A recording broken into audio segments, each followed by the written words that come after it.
The following is an encore presentation of New Expressions. And a very good morning to you. It is 3 minutes after 10. This is, of course, Rima.cc. Good to have your company. And if you're thinking, hey, wait a minute, isn't that the bloke from Breakfast Show's voice again? What is he doing here? Well, filling in for the big man, Eben Knox himself. Of course, it is that time of the morning. It is Friday.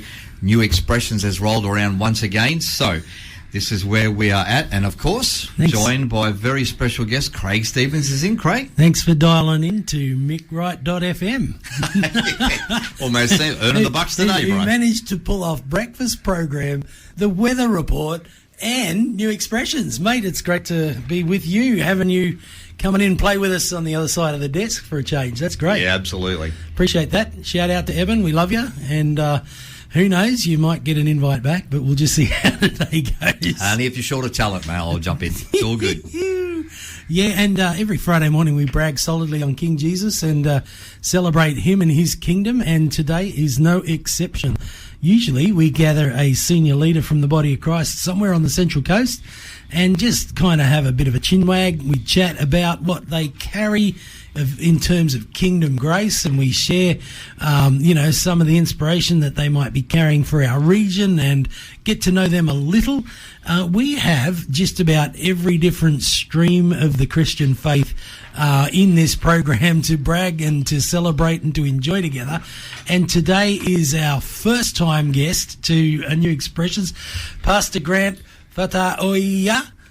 No, I just murdered that, didn't I? Faatoia. It's a corpse on the ground there, Faatoia. unfortunately. Faatoia? Yes, that's good. That's right, yeah, Pastor Grant. Good. I'm just going to call you Pastor Grant. Yeah, that's cool. And, you're a big Islander guy, so I don't want to be doing too bad on the name, or you might take you outside for a lesson. Welcome to the program, mate. Thanks for having me. I appreciate the opportunity. You are sitting in the chair at the Seventh-day Adventist Church at Foresters Beach, and been doing that for just a little bit now. Yeah, so it's just start of January. I had been offered the position just for interim. Yeah. And just trying to serve our church and our community. Yeah, fantastic. Good friend of mine, and seems like a friend of yours as well, Pastor Tony Ray. Yes. He's a friend of this program. We've had him here dozens of times actually over the years, just because he's a great fathering leader, and love that guy to bits. I think everyone on the Central Coast love Pastor Tony Ray to bits. Yep, know him as well myself. Had quite a few dealings, and he is just he's a gentleman. He is an absolute gentleman. Yeah, and a great fathering leader in our region.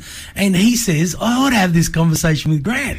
Pastor Grant's in town, and I've met him, and I've got his number. Why don't you get him on the New Expressions program? We thought, brilliant idea, let's do it. And love first-time people onto the program in terms of getting to hear, what you carry for our region. So, mate, why don't we start right back at the beginning, because we said you're Islander, but you're born in New Zealand but Samoan. Is that right? Yes, that's right. My parents are Samoan, born and bred in Samoa, but I was born and raised in New Zealand. Yes. Yeah. And when did you come to Oz? 2002, to be exact. Yeah, I came in Oz February 2002. I moved to the state of Victoria. Never to start mind. off my. That's all right. That's all We right. will not hold that against you, my brother. And still, you're a lovely guy. Trying to be. Yeah, so just moved to Victoria. And then That was the whole family that came over? Or? Yes, the whole family moved over. Yeah. Well, not the whole family. Oh, well, yes. No, we got to keep. Yes, there's too much. There's too many of us. So. You got a bomb load of relatives. Yes, I do. My father is the youngest of 16 siblings, and my mother is the youngest of 13 siblings. So, yeah, we do have a bomb of relatives. Huge family. But it was mum and dad, and how many in your family? So there's four of us. Yeah, right. I'm the eldest of the four, and then I've got two sisters and one brother. Yeah. And my younger brother being bigger than me. So, yeah. No. Yeah. Are you serial? Yep, I am serial. I've never met a skinny Islander yet. And I know plenty of them. I was in New Zealand when I was a younger lad. Yeah. Had the best time of my life over there. I loved it. Yeah. Beautiful people and Maori people. Thank And you. all the Tongans that live there as well. Lots of other islanders, and just super, super genuine. Beautiful people. Hey, Mick, we're about to shift gear over to like the whole new studios for good now. Right. We actually broadcast for the second time this year in the Erina studios for New Expressions. But literally next week, I think we're back on track over there. In fact, you were announcing on air this morning, weren't you, about like Monday, Tuesdays are a bit of an interruption day, but Wednesdays. Yep, that's right. We were originally, I think, aiming for Monday morning. Yep. But just a few last minute little technical details that need to be put into place. So the boss, who is super generous, gave us Monday off, which turned into a 4-day long weekend. We're like, whoa, thank you, Jesus. Take that every day of the week. Yeah. So that's great. So we just thought, well, let's just make Wednesday morning official. And that will be our very first day to broadcast full-time, all the announcers out of the new studio. So looking forward to it. Yeah, that'll be excellent. And Pastor Grant, you were like in the new studios, we're going to have video feed and streaming as all part of the whole package, right? Wow. Currently, no one can see you in the studio, right? But if they could see you, how tall are you? I'm 6'3". Yeah. At 6'3". least. At least. Yeah. I mean, maybe, when you were 15. Yeah. But this guy is man mountain and rugby and basketball and whatever other sport you can get your fingers on. Yeah, I try to, I enjoy my sports. I really do love it. It's just, I like the team camaraderie around it. Yeah. So it's good. And that's, so like you picked up when your family land in Melbourne, and you start to tune into rugby league because where you're from, it was all rugby union. Yeah, rugby all league. One way. All blacks for life. That's the way it is. So no, it's been good. So coming to Melbourne, I had to, try and move towards this sport called AFL and the NRL. So sort of landed to follow the Melbourne Storm. AFL isn't really a sport, just so you know. It's really just NRL or rugby. Yep. But anyway, it doesn't matter. You found Melbourne Storm, and we won't hold. I'm going to struggle not to hold that against you, but I won't, just for the sake of being on air. and picked up a rugby league ball, and you turned out to be good. Yeah, it wasn't too bad. It wasn't too bad at all. Like I've had a fair career in rugby league, particularly up here in New South Wales, and have been very blessed by the opportunities that we're given. You've been playing for New South Wales. So in the New South Wales Cup, I had a 2-year contract with the Roosters. Their feeder club at the time was the Warangaroos, which I attended. Yeah, that's right, big club. It was a blessed opportunity just to get in there and release a bit of legal tension. Within the rules. Within the rules, yes. Whatever the referee would allow. Yes, that's right. Do you still put the boots on? No, I sort of half hanging it on my wall at the moment. Just transitioning as a new father. So just navigating myself around that with my wife, and just learning to be the best dad I can be at the time. But I haven't shied away from, if the opportunity did come up, I might get the boots out, and but we'll see how it goes. Yeah, maybe church comp. Yeah. You could just destroy everyone in your path. That's exactly. We'll pray for them later on. Yeah. That's what we'll do. Yeah. We'll pray for them afterwards. Yeah. Unleash some pain and then some prayer ministry. That we can all have food, so it's good. Yeah. Mate, we've heard you're married. We've heard you've got a little one, and I know there's another one on the way, which is super, super exciting.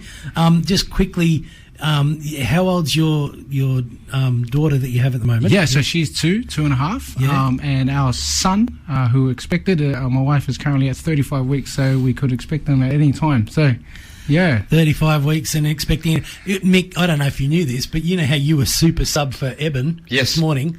Well, we were going to have to come up with a super sub if Pastor Grant was off to the hospital to have a baby. There you go. Yeah. But she's held on. And, praise the Lord. So, maybe watch out for your phone if it's. Yeah, I know. I'm just like. Keep an eye on it, it's bro. on Do Not Disturb, but my wife can disturb me. So. That's a really exciting time. It is. Yeah. It is. It is navigating through this whole process of being a dad and a family man. There's also much books that you can read and learn from other people, but just like the game of footy, you just got to play what's in front of you, So you take it day by day. There you go. Hey, I love the analogies. They're rolling out now. That's definitely somebody who's played the game, for sure. So no, it's been good. It's been a blessing. Yeah. Yeah, and so we want to understand your bride. She's an Aussie. She's born here. Yeah. So she was born and bred in Sydney, but raised here on the Central Coast. My wife attended the Central Coast Adventist School from kindy to year 12, and now she's back as a high school teacher. So wow, yeah, just up the road here. Yeah, just literally up the road from the studio now. Yeah.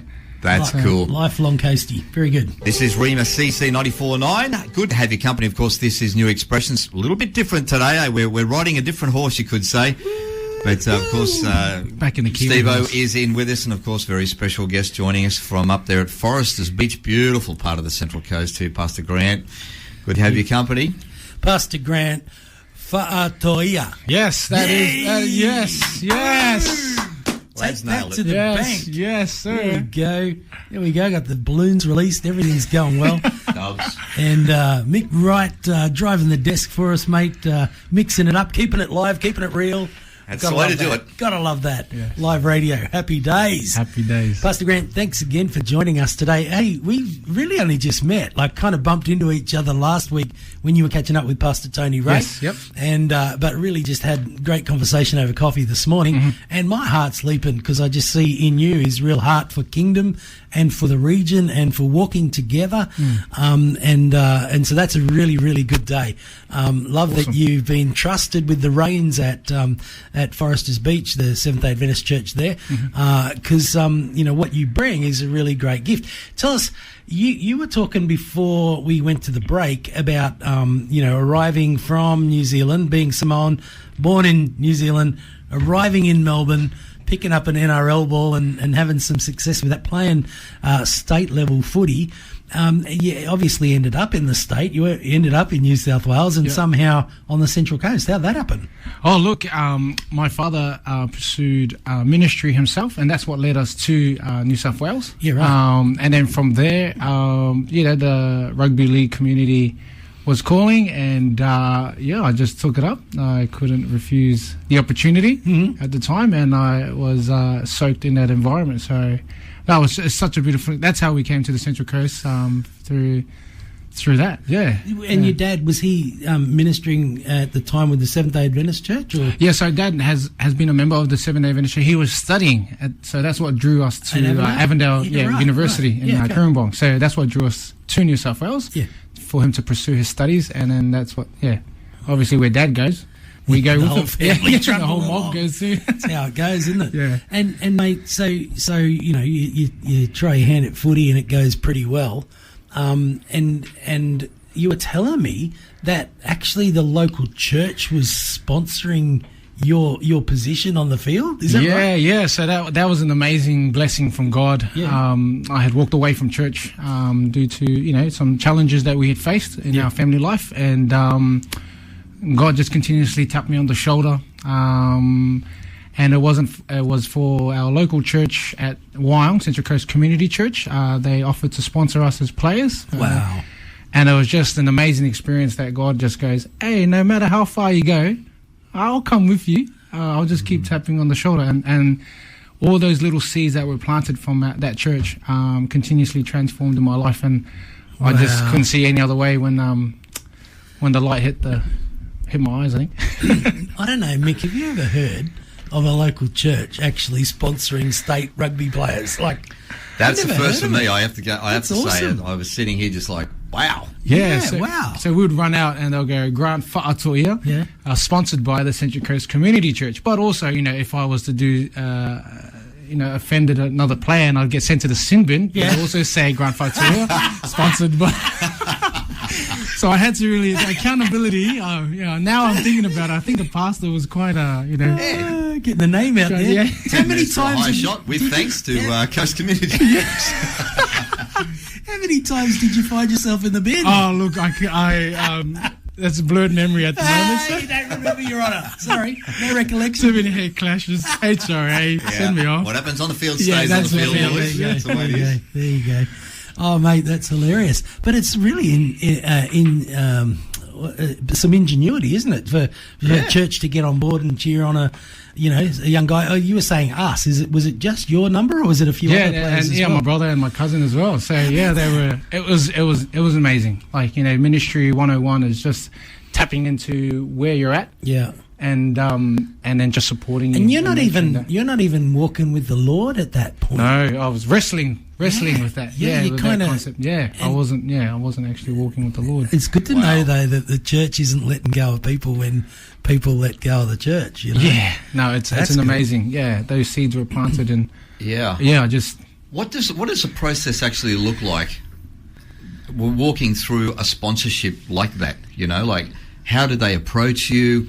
What were some of the things that sort of happened, before you actually ran on the field and you heard your name over the over the system, So I had an affiliation, I grew up as a Seventh-day Adventist, and had affiliation to the church. Yeah. And there were just some discussions, and the pastor at the time, he was saying, what are you doing with your life? Like, where are you going? And he took that moment just to sit and go, let me hear you out. Wow. And and in that point, I just poured. Love it. And so when I poured into that whole process, he then had to go back to the church, discuss with all the leaders in that church to see if this was a ministry that they would like to invest in. And come on, that's crazy, isn't it?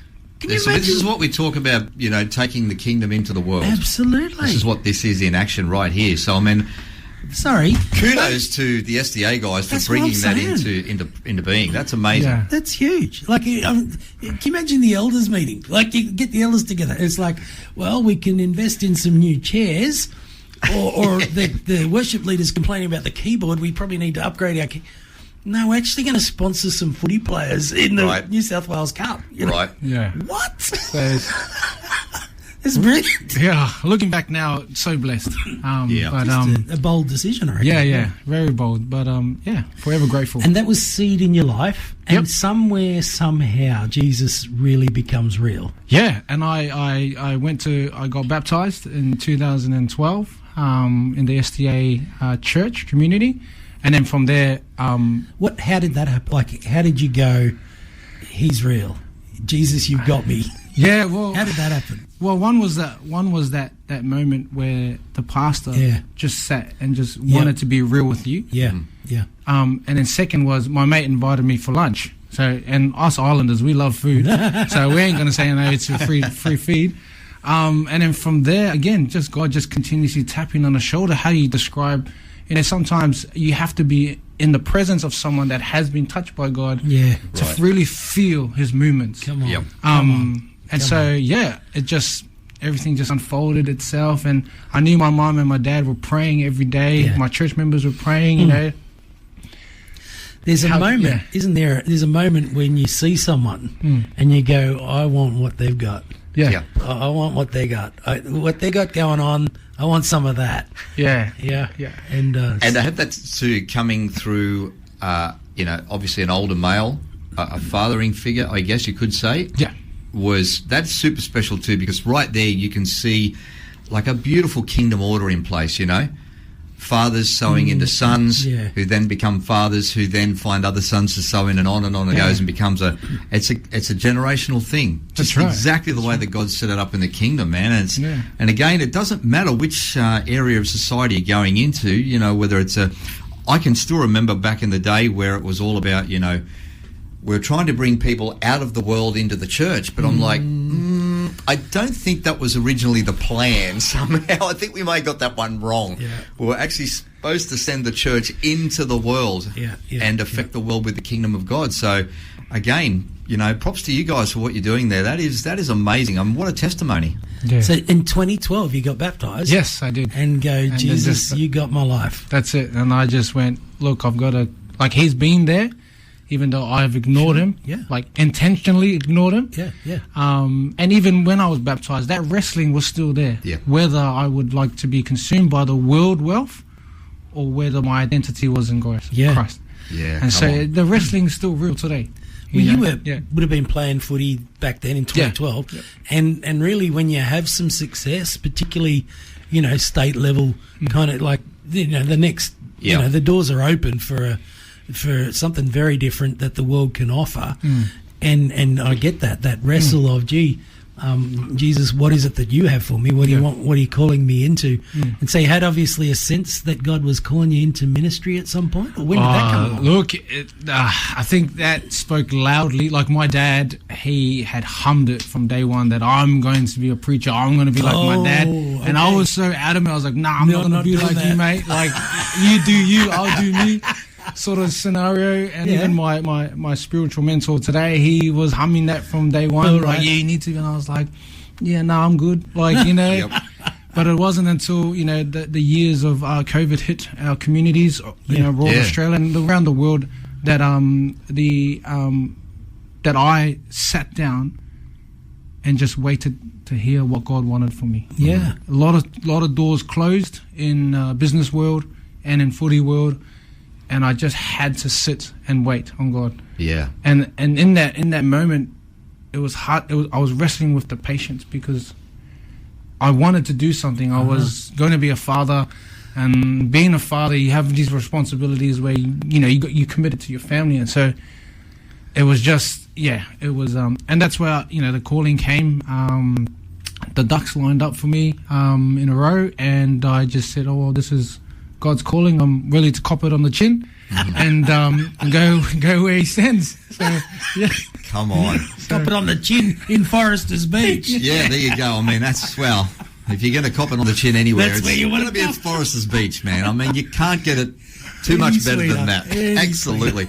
So yeah. Grant, here's a question for you, and I'm sort of guessing that maybe there's a few of our listeners maybe thinking this as well, about some of the things that are out there, obviously in that rugby league world. Now, we've seen a lot of high-profile players pop up for all the wrong reasons, obviously. There is the whole, obviously, football. There's the stardom that comes along with rugby league players. Yeah. We kind of put them up on a pedestal. We are a sporting nation, Australia and New Zealand both. That's right, yep. And our sports stars are really held in high regard. So we often say, okay, well, here's the best halfback, here's whatever. Yeah. But then when the personal lives come crashing down, that gets into the media too. What are some of the biggest pressures that you've seen personally that you think, oh, okay, there's some pitfalls, man. I really need Jesus to stick away from these ones?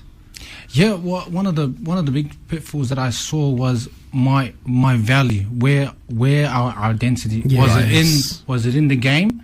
Was it in our family? Where were we rooted? The foundation. Yeah. And so part of the things when you're going with the wave of this stardom that we have here in Australia and New Zealand, you just follow the crowd because you're like, oh, this is where they're going. Yeah, I'm going with it. Yep. And so it has been, just trying to establish your foundation. And if to a lot of players, young players that are coming through, is making sure you're rooted in something solid and true.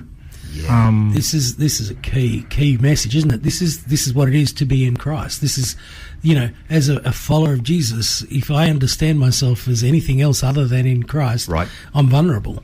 That I'm in Christ. Full stop. Yep. And then I do football, or I do, whatever it is that I happen to do. That's put my hand to. Mm-hmm. Yeah, we often think that that's we can see the problems with that in the church. We often talk about that as like, oh, you need to be first before you ever do. And we look at the prime example of Jesus when, the Father speaks over his life and says, you are my beloved Son, and you I'm well pleased. And it was like, well, he hadn't done anything before that. That's right. There was no miracles, no ministry, nothing. You know what I mean? He was just growing up. Just son. But the Father had already spoken, hey, I love you, I value you, this is who you are. And then from that place, he launched into his ministry pretty much. And again, with yourself, the whole career even, it's all about, like you said, making sure that you are, and the Bible speaks about this, being firmly rooted and grounded in the love of God. Yeah, that's right. Like in the book of John, it talks about us being connected to the vine. Yeah. Yes. The true vine. Yeah. So there's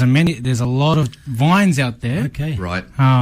But it's how we declutter everything in that space to identify what is the true vine. Yeah. And Jesus talks about that in the book of John. Yeah. And then get on and bear some fruit, Yeah. Absolutely. And fruit that will last. Absolutely. So, mate, I was thinking, because this key point for you, was around the lockdown and COVID and everything that went on during that time. Yeah. And then it became clearer. And I think that seems to be that almost globally and certainly in the church widely, there was a reset, there was a recalibrate, and there was if you like, a shifting away of some of the stuff that was unnecessary, and a coming back to him, and to the clarity of hearing him, and the clutter seemed to go somewhat because, well, we couldn't get to the clutter anymore, and the clutter could not really get to us either. Yeah, absolutely. Point we were talking before about, being a light to the world, really. That's what Jesus called us to be. And you being in the position that you were in with the rugby league scene, even at that state level, how were you able to pour into other people's lives there? What did that kind of look? And of course, no names. No, not mentioning no names. But I'm just thinking to myself, like, what did that look like for you at a personal level, one-on-one with other players? Were you able to actually speak into their lives? Yeah, so during the time of in selection of when I was playing for New South Wales Cup, I was riding that wave. Yeah. Until I made that true commitment, then my focus started to shift. Yeah. And again, that's where that wrestling started having that focusing. Okay, what am I focusing on, and who am I focusing on? And so there's this shift, and it wasn't until I firmly made the decision I wasn't going to be playing on Saturday due to our religious belief.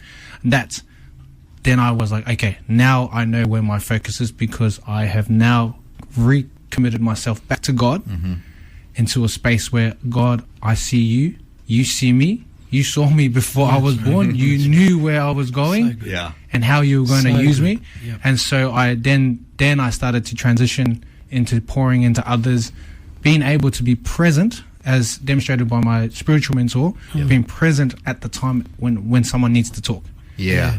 And just listening and focused. And that's what Jesus did in his ministry. He took the time out to spend time with people, even though he'd come home exhausted, but he'll get up early hours in the morning and connect with his Father and continue to go from there. Yeah. Like, it's just, That's what he did. Mick, it's a great question that you ask. Off air, before we were having coffee, you talked about dragging a bunch of players to a mission experience. Yeah, so... Have a listen to this. Yeah, so... Our church community, the Seventh-day Adventist church community, we have this program called Stormco, which is service to others really matters. Wow. And so each of our church, they take groups of young people being everyone, to rural communities out west, and we just serve them for a whole year. So we run kids clubs, face painting, sporting. And I happened to take a few of my boys from the local footy club. We went out to Toomla. We've been out to Lightning Ridge. We've been out to Kurundai as well. Oh, nice. I've taken them over to Cambodia as well. Just serving in those areas as well. So, again, these guys, the only way they see Christ is through our examples. That's right. And so, as you said earlier, we are the light to the world. Yeah. And so, just with that whole concept. You had those hard conversations, Mick. You were saying, like, hey, guys, I know you like your drink, but just give me a couple of weeks where we can go, or this week, exactly right. Like having those, like the footy guys, right? Yeah. But just give me this time and we'll just go and make a difference somewhere. And that's and we had that conversation prior to flying over. I said, boys, like, just give me 2 weeks. Yep. And because we had gone together as a team in footy, we've earned each other respect. Sure. There wasn't this barrier of like, you're a bit better than I am because I go to church. Nothing like that. Yeah. They knew I was just a human being who made a choice to follow God. Yeah. And that's all I wanted to portray to them. Yeah. Nothing else. It was love. Yep. Yeah. And so, they gave it up for, that little while, and whatever seed that I planted in those boys, who knows? God will use it in his time. Yeah, love it. One plants, another waters, and somebody else reaps, man. Yeah, that's the whole principle right there in action. And it's how beautiful. it grows, that's right. no one knows. No, that's exactly that's right. all in God's time. Business. Yes. That's the Father's exactly business. But he's about doing his business, and it's a good, glorious, kingdom advancing kind of time that we're in, isn't it? Yes. It's wonderful. And that's a great way of shape. Like, to be a follower of Jesus and be loud and proud about that and clear about that without embarrassing Jesus, to the point where guys in the rugby club go, I'm going to jump on a plane, go do mission with you, even though I might not get Jesus, I might not get God, I might not really get what you're all about really, but gee, I'd be prepared to go do something with you. That's a great grace, and it's a great day in the kingdom when people are exposed to that, because we don't take Jesus to the poor, or in this case it was Cambodia, Europe. We don't take him there, he's already there at work, we just join him in it. That's right. And they get to see Jesus firsthand. Yeah, and it's an amazing transformation when you see it firsthand. Like, it's such a blessing. I talk to those boys now, and they remember these memories. For sure they would, for sure. And they're like, now I can tell my kids that I went on this one trip to serve someone else. And it's all about perspective. Yeah. Learning the other person's perspective and go, okay, this is where we're at. Let's go. Yeah. Let's do this. Love it. Yeah. Did you find like a lot of commonalities with some of the the smaller towns that you went in? And I'm originally from the Upper Hunter. Okay. I was born and raised up that way. Yep. So in our group, I remember it was Group 21 back in the day. So Corindai was part of that, and I've got family who live over the Grasshoppers, and I've got family who live over Toomela as well, come from the Tigers, Toomela Tigers around the mission and all that kind of stuff. So a lot of, but you would find that there is definitely commonalities in all of those communities, isn't there? A lot of the same social issues are happening that are pretty well ripe for the gospel, huh? So what did you find in those areas that you were like, oh yeah, I've seen that thing maybe in Sydney or in Melbourne, and it's here in the bush too? Yeah, look, the commonality that I saw in all areas was that people just wanted to be heard. Wow. Yeah, right. Yeah. Well, that's all it is. Like, we come with our intentions that we think our perception and our ideas should be what they should be thinking. But all in all, it's just sitting down and having to listen to what they are, and then trying to understand, okay, so how can we, from a loving father perspective, show this to them? Yeah. And then trying to find that common ground. So footy was a common ground out west, as you would know. Upper Hunter, same thing. Yep. You have a footy and you're a big islander, first thing I want to do is tackle you. So you're running at me, big fella. Like, it's just all these.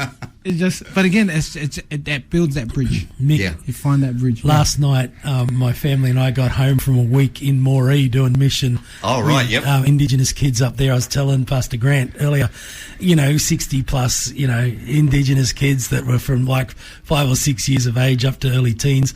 And when you say, they go, run at me kind of thing, it's like you can just see it. Then that oval ball in their hands, I tell you what, it's an immediate connection. That's right. Yep. And then in that context, you get to just demonstrate the love of Christ. Amen. And I tell you what, that knows no bounds, that love. No, that's right. Absolutely. There is already an inherent spirituality in a lot of those people anyway. We've known that, we've seen that. Yeah, Indigenous 100%. people, It's there. with islanders, there is an inherent spirituality there. So when Jesus makes his entrance in there through people like yourself, Watch out. just the fire is ignited, really, isn't it? Watch out. Yeah. So we've got. I don't even want to take a break, but we're going to have to. I can do this conversation all afternoon. This is so good. We'll be back with Pastor Grant and of course Steve-O, our local legend. New expressions. Make sure you stick around with us. We're going to have a quick break, a quick bit of music, and then we'll be right back. This is Rima CC 94.9. This is 94.9 on the FM dial. You are listening to New Expressions Friday morning. We have an absolute party bragging on the kingdom and the king. Amen. And with us in the studio, Pastor Grant. It is awesome that you are with us. I noticed I just left it at Pastor Grant. That's all I good. nailed it in the last break. I thought, I could that's see it. the fear I'm in going to his retire. eyes there for a I'm going to minute. retire. Just Let's take it. pull Take the win. Take the win. From the Seventh-day Adventist Church at Foresters Beach, just literally up the road from the studios here. Beautiful place in the world. It's been great chatting about all this kingdom stuff going on, isn't it? Yeah, Such an loving amazing it. experience, yeah. And, just even off air, we were talking about this great grace that is on Islander people around food and hospitality and belonging and coming together. That's kingdom, right? That's what the kingdom looks like. And us growing up, that's just normal for us as islanders.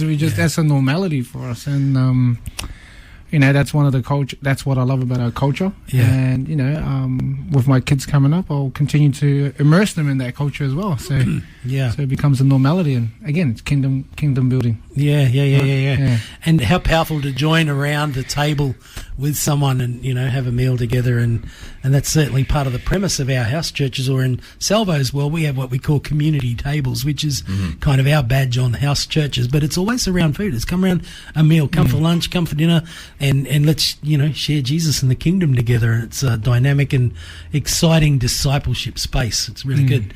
Pastor Grant, you had a great footballing career, and turns out you can play a bit of basketball and a few other things. Yeah, I can. I can play basketball and I play volleyball as well. So every now and then I jump on the tennis court and have a go. This morning you were bashing the ball around. Yeah, trying to have a go, yeah. Good on you. I love it. Well, it comes with being 6'3" or whatever. You can play just about anything. Yeah.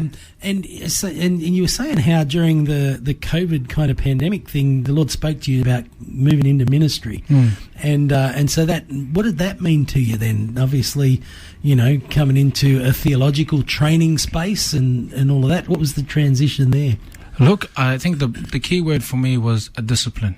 Understanding what discipline is in a theological sense, but it also meant a deep discussion with my wife, because I can't do ministry without her. Sure. And I need her supporting this 110%. Yeah, because what she can do to support me will help me support our community abroad here on the Central Coast. Yeah. And that was the thing that I needed to understand, because I had been in footy. There are different disciplines in, being an athlete at that level, but also, looking after, a couple of laundry businesses, the discipline of letting go of the value of what the world can give you, and then going back to okay, how do I write essays again, and just retraining your mind to really just go, this is where God, and you have to go back to your why factor. Why are you doing this? Why has God called you? And when you go back to that why factor and engulf in that why factor, you will then just submit to God's will. Love it. And so going into theological training, I'm in my first year in theology and ministry at Avondale University. And again, I'm just having to teach myself how to just write essays, read books. I'm reading books. I'm like, I'm about to fall asleep here.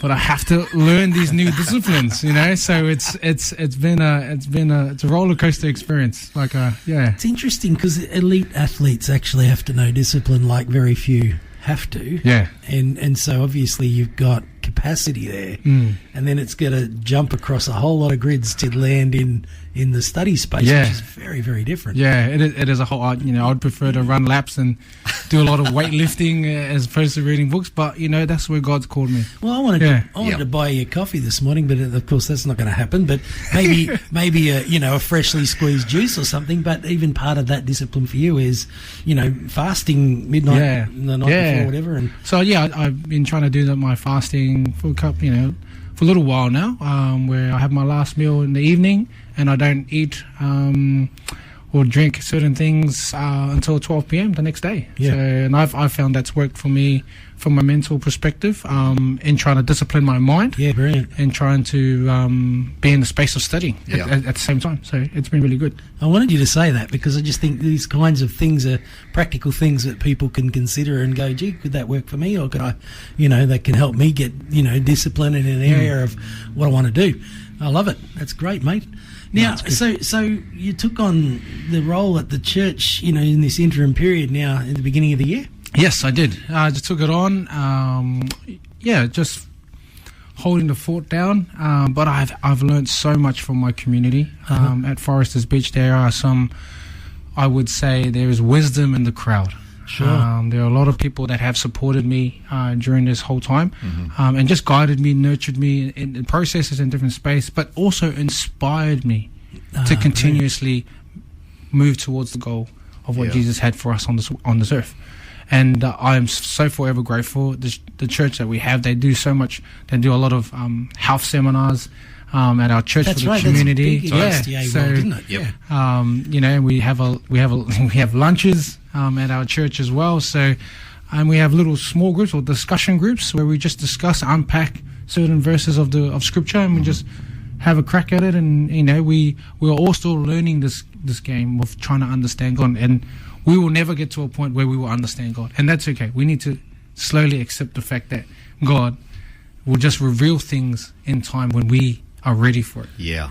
There's always more. I've noticed a lot of sportsmen, especially the rugby league players. You know, the wrists and everything will be taped up as per normal, and you will notice different ones. Especially, I know with the Penrith boys, quite a lot of believers in the Penrith side in the first grade, and there are scattered amongst the league, and you'll see quite a few of them with a particular Bible verse there. It's a bit of a life verse. Do you have one of those yourself, or a couple even that you've like? You know what? These are the ones that I'm standing on because these are what I really feel God has sort of dug into my heart. Look, I love John chapter 15. Just the whole concept of being connected to the vine. But also in Philippians 4:13, where it talks about we can only do things through Christ who strengthens us. But as you go throughout Scripture and you get an understanding, but the reason why you want to understand Scripture is because you are invested, and when you're invested, you want to know more. Yeah, it's beautiful. And it's not until you intentionally change that mindset of yours that you will understand the will of God. And then watch it transform. Like it's just, but like, there's so many. I like one of the spiritual leaders I love in Scripture was Joshua and Nehemiah. Just these bold leaders taking over other leaders, and just leaving the comfort, like Nehemiah leaving the comfort of royalty. Right. To pursue God's calling. And so that resonates with me, leaving the worldly wealth and going to where God is, even though I need to be patient, which is the word that we don't use so much. I need to be patient and wait on God's time and not our time. We talked about that a little bit before we were on air. This idea of patience, the timing of God. He's not in a hurry. No, that's exactly right. Isn't that right? No. And aren't we always in a hurry? It's like, hold on, no, this is the God who sees from generation to generation, not even a decade of years, but not even 100 years or 1,000 years. The Lord our God is building a kingdom that is a lasting kingdom forever, and He's not in a hurry to do that. He's just literally we might not see some of those things that we've sown and prayed and believed in our generation. That's right. That's patience. It's phenomenal, the word patience. So we just let go, let God. I think one of the things I've heard. That's it. I think we tend to try and I think one of the biggest ways that we get frustrated is trying to generate patience in our own humanity. And it's a bit of a fail, really, at times. It can be an epic fail. That's right. Because it actually says that it's a fruit of the Spirit. That's it. Really, isn't it? So it's really about being yielded constantly to the Holy Spirit and go, look, have your way. I'm blowing this big time. That's right. This is all yours, Lord. Take it, run with it. And the other fruit, self-control is in there as well. So, self-control. When I see a nice juicy meal, I'm like, I know I should only eat a little bit, but it's all these little reminders just remind us that God has always had our back. And in Scripture, He's written it in there for us to gain a better understanding on how we should live our life in our communities. And once we respect that element, the light will just shine. Sky's the limit then, really. Yeah, that's right. Yeah. Just one last thought before we're done today. What do you think that the Lord's saying to us here in the region of the Central Coast? I mean, what do you hear His heart for us as the people on the Central Coast? Is there a sense of that? Like we spoke about this offline earlier, and each of us have a perception or a thought of how things work. My thought generally is trying to show who Jesus is, and is He relevant for your life today? And making that known. And sometimes that is taking that patient aspect and self-control aspect by being present, listening, and then letting the seeds, let the Holy Spirit just work do His thing. Beautiful. But as humans, we like, no, I want to get in there and I want to fine tune some of this. But just all about just letting God just move. Abide in the vine. Let Him produce what He's producing. That's a great word. Pastor Grant, what an honour to have you with us. Thank you so much for having me. Absolutely. Love hearing your heart, and love the ministry that is expressed through Seventh-day Adventists up here at Foresters Beach and right across the coast as well. A bunch of sites that you are. But it's been a great blessing today. You've been listening to an Encore presentation of New Expressions, which can be heard live every Friday morning at 10 a.m. on 94.9 Rima Central Coast.